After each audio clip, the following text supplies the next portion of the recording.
What's one lesson about money that you wish that you knew sooner?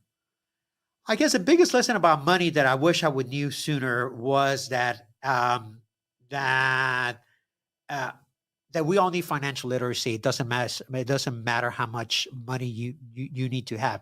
Well, almost the more money, the more literacy you need, right? The more Yeah. literacy that you need, I and I think the biggest thing that I realized very early on is, okay, so you have a lot of money, but if you don't have the right team around you, the right CPA, the right accounting, the right lawyers, the right tax lawyers that can guide you through it, the instruments that you need to accumulate generational wealth, just as quickly as you make it, you can lose it or you can spend it.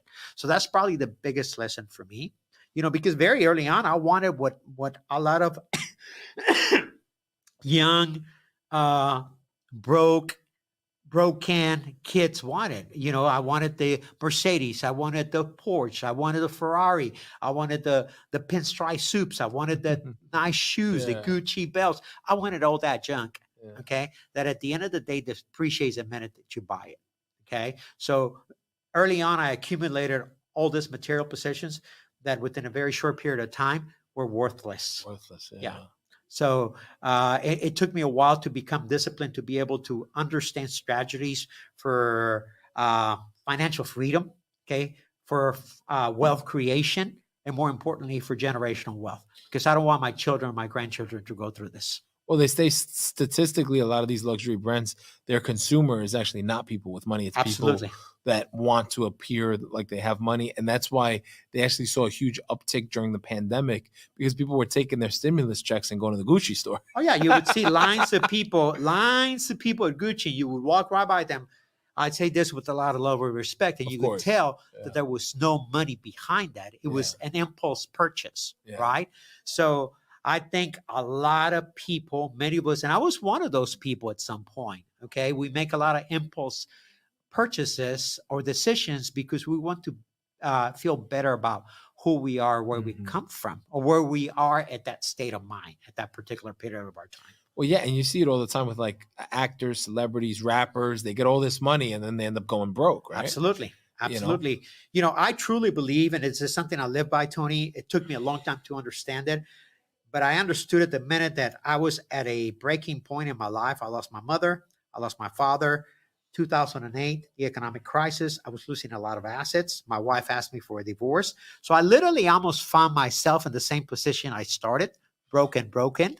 The Wow. only difference was that I was not 10 years old anymore.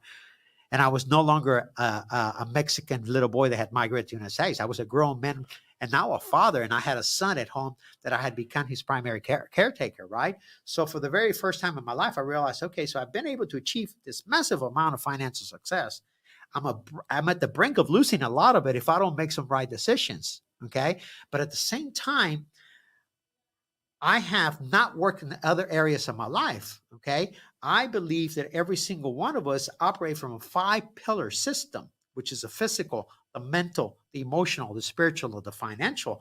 And when we are able to take care of those, all of them simultaneously, we are able to exit what I call the state of survival. When you exit the state of survival, you become present and available. You become here and the now, and you're able to see your life with clarity and possibilities. You're now operating from a state of flow, which is something that I have learned to do since. Okay. And it doesn't matter what challenge I'm in, my life has clarity and has possibilities. So I'm able to go through it. Okay. Not to it. Okay, I'm able to go through it. I'm able to operate with clarity. I'm able to operate with possibilities. I'm able to see a challenge as an opportunity for me to grow and to learn from. Yeah, and that's like the keys to like unlocking the good life.